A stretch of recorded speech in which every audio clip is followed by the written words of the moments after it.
Hello students, हमने BA BSc second year की book start की हुई है एडवांस कैलकुलस, जिसमें हमारा चैप्टर नंबर 2 चल रहा है, जिसका नाम है the derivative and mean value theorems. अब तक हम इसमें 6 लेक्चर्स कर चुके हैं। आज है हमारा 7th लेक्चर। तो आज हम करेंगे Cauchy's mean value theorem and based numericals. पहले देख लेते हैं थ्योरम क्या है हमारे पास। Let f and g be two functions defined on closed interval a b such that first is f and g are continuous on closed interval, second is f and g are derivable on open interval, third is g dash x is not equals to 0 for all x belongs to open interval a comma b. Then there exists at least one point c belongs to open interval a b such that f of b minus f of a by g of b minus g of a is equals to f dash c by g dash c. क्या कहना चाह रहे हैं, जो जो condition, जैसे हमने Rolle's theorem apply की, डार्बोक्स थ्योरम अप्लाई की और पीछे Lagrange's mean value theorem apply की, वो किस पे अप्लाई की थी? सिर्फ एक फंक्शन पे हमारी अप्लाई होती थी। अब हमारे पास क्या है, कोशी मीन वैल्यू थ्योरम हमारे पास दो फंक्शंस पे अप्लाई होगी। दो फंक्शन की रिक्वायरमेंट है, दो कंडीशन आपकी सेम ही है कि एफ और जी कॉन्टिन्यूस होने चाहिए क्लोज्ड इंटरवल पे, सेकेंड है एफ और जी डेरिवेबल होने चाहिए ओपन इंटरवल पे। अब एक कंडीशन क्या आ गई है, g dash x non zero होना चाहिए for all x belongs to a b. ये एक्स्ट्रा ऐड होगी, तो यहाँ पे भी फिर से क्या होगा, एक at least one point c belong करेगा। कहाँ से? ओपन इंटरवल से। कैसे बिलोंग करेगा कि ये कंडीशन को वो सेटिस्फाई करेगा। अब इसको प्रूव करने के लिए हमने क्या एज्यूम कर लिया, हमने मान लिया कि जितनी भी ये कंडीशंस हैं वो क्या इम्प्लाई कर रही हैं, जी ऑफ ए हमारा किसके इक्वल नहीं है, जी ऑफ बी के इक्वल नहीं है। अब हमें कैसा पता चलेगा कि ये यही इम्प्लाई कर रही है? हम मान के देख लेते हैं, हम उल्टा मान के देख लेते हैं कि g of a g of b के इक्वल है। यहीं से पता चल जाएगा ना हमें कि अगर हम ये मान के चलते हैं तो हमारे पास क्या रिजल्ट्स आते हैं। अब g of a g of b के इक्वल हमने मान लिया। अब हमें पता है जी हमारे पास कैसा है, कॉन्टिन्यूस फंक्शन है, डेरिवेबल है, और g of a g of b के इक्वल है। तो रोल्स थ्योरम की क्या थी, तीन कंडीशन यही थी। तो इसका मतलब रोल्स थ्योरम की कंडीशंस को जी फंक्शन ने सेटिस्फाई कर लिया। तो according to Rolle's theorem at least one point c belongs करेगा ओपन इंटरवल ए बी से। कैसे बिलोंग करेगा कि जी डैश सी हमारा किसके इक्वल है, जीरो के इक्वल। अब जी डैश सी जीरो के इक्वल हो गया, ये सी कहाँ से आया, ओपन इंटरवल से। लेकिन हमें स्टेटमेंट में इन्होंने क्या कहा है कि ए बी ओपन इंटरवल के किसी भी पॉइंट पे जी का डेरिवेटिव जीरो के इक्वल नहीं है, और यहाँ कह रहे हैं कि जी डैश सी जीरो के इक्वल है, कि जी का डेरिवेटिव सी पॉइंट पे जीरो के इक्वल है। इसका मतलब कॉन्ट्राडिक्शन है। क्यों कॉन्ट्राडिक्शन आई? क्योंकि हमने क्या मान लिया था, जी ऑफ ए किसके इक्वल है, जी ऑफ बी के इक्वल है। इसका मतलब ये सपोजिशन हमारी क्या है, रॉन्ग है। तो हमारे पास ये कंडीशंस क्या है इम्प्लाई कर रही हैं, जो हमने माना था वो बिल्कुल सही माना था कि g of a not equals to g of b है। अब हमने क्या किया, आगे न्यूमेरिकल्स में भी इसी तरह से आपका एज्यूम होगा कि फाई ऑफ एक्स एक हमने नया फंक्शन एज्यूम किया, किसके equal, f of x plus a g of x के इक्वल। ठीक है, और एक ऐसा कांस्टेंट है सच दैट, एक ऐसा कांस्टेंट है जिसको हम फाइंड आउट करेंगे किस कंडीशन के साथ, phi of a is equals to phi of b. ये याद रखने का तरीका क्या, जब भी आप इस तरह की कोई कंडीशन मान रहे हो, इट मीन्स आप उस फंक्शन पे रोल्स थ्योरम अप्लाई करने वाले हो। ठीक है, तो ये चीज़ याद रह जाएगी। ये भी अभी आपको याद रह जाएगा कि यही फॉर्म क्यों माननी, क्योंकि हमारी फॉर्म रिक्वायरमेंट क्या है, ये फॉर्म लेके आना किसी तरीके। अब phi of a phi of b के इक्वल माना है, तो पुट कर दो इसमें। फाई ऑफ ए क्या आ जाएगा, f of a plus a g of a. Phi of b क्या आ जाएगा, f of b plus a g of b. एक साइड लेके चले गए ए वाली टर्म्स को, f of b minus f of a इधर आ गया, माइनस ए की वैल्यू क्या आ जाएगी, f of b minus f of a by g of b minus g of a. अब समझ में आ गया कि ये ही फंक्शन हमने क्यों एज्यूम किया था, क्योंकि हमारी लेफ्ट हैंड साइड इसी तरीके से निकल के आ गई है। अब रिक्वायरमेंट क्या है हमारी, f dash c by g dash c आना चाहिए हमारे पास, लेकिन हमारे पास क्या आया हुआ है, माइनस ए आया हुआ है। इट मीन्स अब जो भी हमारा प्रोसेस होगा, इस माइनस ए को किसके इक्वल लाने के लिए होगा, f dash c by g dash c के इक्वल लाने के लिए होगा। अब हमने phi a is equals to phi of b माना था ना, इट मीन्स रोल्स थ्योरम किस पे अप्लाई होगी, फाई ऑफ एक्स पे। अब फाई एक्स किस किस से मिल के बना है, एफ ऑफ एक्स और जी ऑफ एक्स और ए कांस्टेंट से। अब एफ हमें कैसा दिया हुआ, स्टेटमेंट में कॉन्टिन्यूस दिया हुआ था क्लोज्ड इंटरवल पे, ये देखो एफ और जी दोनों कॉन्टिन्यूस दिए हुए हैं क्लोज्ड इंटरवल पे, डेरिवेबल दिए हुए हैं ओपन इंटरवल पे। अब एफ और जी अगर कॉन्टिन्यूस और डेरिवेबल हैं और ए कोई भी कांस्टेंट है, उसको कोई प्रॉब्लम नहीं है, तो इनका सम इस तरह से जो भी निकलेगा वो भी कैसा होगा, कॉन्टिन्यूस होगा क्लोज्ड इंटरवल पे। फिर से सेपरेट सेपरेट ये सारे डेरिवेबल हैं तो इनका सम भी कैसा होगा, डेरिवेबल होगा। और हमने क्या माना हुआ, फाई ऑफ ए किसके इक्वल है, फाई ऑफ बी के इक्वल है। इसका मतलब इस फाई फंक्शन ने रोल्स थ्योरम की तीनों कंडीशन सेटिस्फाई कर दी है। अब अकॉर्डिंग टू रोल्स थ्योरम हमारे पास क्या होगा, ओपन इंटरवल ए बी से एक पॉइंट सी एग्जिस्ट करेगा। कैसे एग्जिस्ट करेगा कि एफ डैश सी, फाई डैश सी किसके इक्वल हो जाएगा, 0 के इक्वल। अब फाई एक्स किसके इक्वल है, F x plus a ji x के इक्वल। फाई डैश एक्स किसके इक्वल जाएगा, F dash x plus a ji dash x.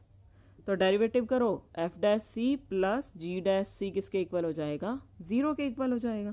अब यहाँ से हमारी रिक्वायरमेंट क्या थी, क्या कर रहे थे हम, ये सारा कुछ माइनस ए की वैल्यू निकालने के लिए सिंप्लीफाई करेंगे। यहाँ से माइनस ए की वैल्यू क्या आ जाएगी, F dash c by g dash सी। इस ए की वैल्यू को उसमें पुट कर दो और ये हमारे पास रिजल्ट आ जाएगा। प्रूव क्या करना था, यही करना था। बिल्कुल क्लियर है, कोई दिक्कत नहीं आएगी इसमें, सिंपल थी हमारे पास थ्योरम। अब इसी थ्योरम पे बेस्ड हम क्या करते हैं, न्यूमेरिकल, दो ही हमारे पास न्यूमेरिकल है वो देख लेते हैं एक बार। Verify Cauchy mean value theorem for f of x is equal to x square, g of x is equal to x cube in closed interval 1 2। F हमारा ये है, जी ये है। अब तीनों कंडीशन रिमाइंड कर लो, हमारे पास क्या थी, फर्स्ट कंडीशन थी कि एफ और जी हमारा कैसा होना चाहिए, कॉन्टिन्यूस ऑन क्लोज्ड इंटरवल। दोनों कैसे हैं, पॉलिनोमियल फंक्शन है, कोई दिक्कत नहीं आने वाली, कॉन्टिन्यूस हो जाएंगे क्लोज्ड इंटरवल पे। दूसरी क्या थी, दोनों डेरिवेबल होने चाहिए ओपन इंटरवल पे, अगेन पॉलिनोमियल फंक्शन है, कोई दिक्कत नहीं आएगी, डेरिवेबल होंगे ओपन इंटरवल पे। और तीसरी क्या थी, g dash x non zero होना चाहिए for all x belongs to open interval 1 2। G dash x क्या आएगा, 3x स्क्वायर, और वो जीरो किस पे होगा, सिर्फ जीरो पे। लेकिन क्या वो जीरो ओपन इंटरवल 1 2 से बिलोंग करता है, नहीं करता। It mean g dash x non zero है किसके लिए, for all x belongs to open interval 1 2। अब हमारे पास क्या हो गया, एफ और जी ने सारी कंडीशन सेटिस्फाई कर दी कॉची मीन वैल्यू थ्योरम की। तो according to that theorem there will exist at least one point c belongs to open interval 1 2 such that f of b minus f of a by g of p minus g of a is equal to f dash c by g dash c. B क्या है, 2 है, ए क्या है, 1 है। तो F of 2 कितना आ जाएगा, x square में पुट कर दो, 4 माइनस 1 बाय जी ऑफ 2 हमारा जी में पुट कर दो। सिंप्लीफाई करके आपके पास सी कितना आ जाएगा, 14/9। तो ये हमारे पास 14/9 कितना आ रहा है, 1 पॉइंट समथिंग आएगा, और वो इसके अंदर लाई करता है। तो इसका मतलब कॉची मीन वैल्यू थ्योरम हमारी वेरीफाई हो गई। क्लियर है बिल्कुल। अब नेक्स्ट क्वेश्चन देखते हैं। show that sin alpha minus sin beta by cos beta minus cos alpha is equals to cot theta 0 less than alpha less than theta less than beta less than pi by 2। अब F और जी इन्होंने सीधे सीधे दिए हुए, हमें अपने according assume करने पड़ेंगे। अब कुछ ध्यान हो, ये अगर हमें रिक्वायर्ड है हमारी कंडीशन, तो हमारे पास फाइनल रिक्वायर्ड कंडीशन क्या होती थी कॉची मीन वैल्यू थ्योरम में, f of b minus f of a by g of b minus g of a. It means f x का काम यहाँ कौन करेगा, साइन वाली टर्म में साइन एक्स ले सकते हैं, जी का काम कौन कर रहा है, नीचे वाली टर्म, तो जी एक्स किसको ले सकते हैं, कॉस एक्स को। और इंटरवल क्या चलेगा हमारा, अल्फा कोमा बीटा, और अल्फा कोमा बीटा के लिए क्या है कंडीशन हमारे पास, 0 से पाई बाय 2। ये ना तो 0 के इक्वल है ना ही पाई बाय 2 के इक्वल है। ठीक है, अब अप्लाई कर देते हैं कंडीशन, चेक कर लेते हैं कि क्या तीनों कंडीशन सेटिस्फाई करता है। एफ हमारा साइन एक्स, जी है कॉस एक्स, ट्रिग्नोमेट्रिकल फंक्शन है, कॉन्टिन्यूस रहेंगे, कोई दिक्कत नहीं आने वाली इसको। Closed interval alpha comma beta पे कॉन्टिन्यूस हो गए। डेरिवेटिव क्या आएगा, कॉस एक्स और minus sine x, again trigonometrical function है, कोई दिक्कत नहीं आएगी, डेरिवेबल हो जाएंगे ओपन इंटरवल पे। जी डैश एक्स हमारा क्या है, माइनस साइन एक्स है, और क्या होना चाहिए था, नॉन जीरो होना चाहिए था ओपन इंटरवल पे। ये कैसी वैल्यू है, अल्फा 0 से बड़ी है वैल्यू, और बीटा पाई बाय 2 से छोटी है। 0 और पाई बाय 2 के बीच में क्या साइन एक्स कभी 0 होता है, नहीं होता। It mean g dash x non zero है इसके लिए ओपन इंटरवल के लिए। अब कॉची मीन वैल्यू थ्योरम की सारी कंडीशन कर दी इसने सेटिस्फाई। हमारे पास क्या होगा, एटलीस्ट 1 पॉइंट थीटा एग्जिस्ट करेगा open interval alpha comma beta से। ये हिंट हमने कहाँ से लिया कि थीटा ही एग्जिस्ट करवाना है, क्योंकि राइट साइड में हमारे पास क्या है, कोट थीटा आया हुआ है और यहाँ पे भी थीटा ही लिया हुआ है। ठीक है, तो वो हमारे पास f dash c by g dash c होता था ना, तो इट मीन्स सी आपका क्या चलेगा, थीटा। कैसे ये थीटा एग्जिस्ट करेगा, f of beta minus f of alpha by g of beta minus g of alpha is equal to f dash theta by g dash theta. तो हमारे पास आएगा sine beta minus sine alpha, नीचे cos beta minus cos alpha और इधर cos theta by minus sine theta, ये minus cos theta हो गया। इधर से हमारी रिक्वायरमेंट क्या थी, ऊपर हमें sign beta minus sine alpha की जगह क्या चाहिए, sine alpha minus sign beta. Denominator ठीक है, न्यूमरेटर में हमने करेक्शन कर दी, माइनस कॉमन ले लिया, इधर भी एक माइनस था इधर भी माइनस था, कैंसिल हो गए, हमारे पास सिंप्लीफाई करके ये रिजल्ट आ गया। हमें प्रूव क्या करना था, यही करना था बिल्कुल। ठीक है, क्लियर हो गया होगा बिल्कुल। ये था हमारा last numerical Cauchy mean value theorem पे बेस्ड।